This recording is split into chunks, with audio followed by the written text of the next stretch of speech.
can't stop a revival from happening. So America was founded on a Judeo-Christian worldview.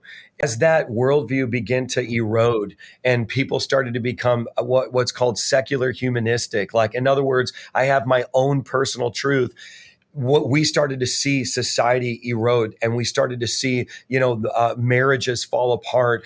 We look at the nuclear family and the way that our children are just like struggling with anxiety. Gen Z right now there's a record high for suicides because, quite frankly, when nihilism and secular humanism becomes the dominant worldview, the result of that is if nothing matters, if I evolve from some primordial goo and I'm basically just an animal with instinct and intellect, then I can make my own choices. And that choice might just be to end my life because this is all meaningless anyways. And by the way, I might just end other people's lives before I end my own. This is the result of secular humanism, which turns into nihilism. This is my truth, independent from God's truth.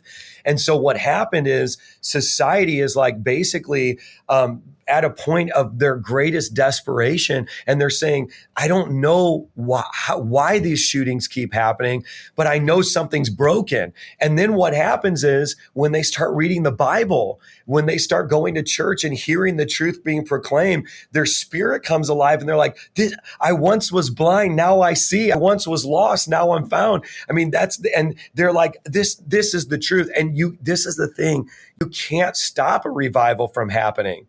And so, of course, there's always going to be the naysayers and the negative people, but the masses right now are awakening and they're saying, wait a second, what if Jesus is the way, the life, and the truth? And they're finding that college students, professors, philosophers, astrophysicists like people from every part of our society, especially here in America, are starting to wake up to the reality that Jesus is the truth. And I'm here for it.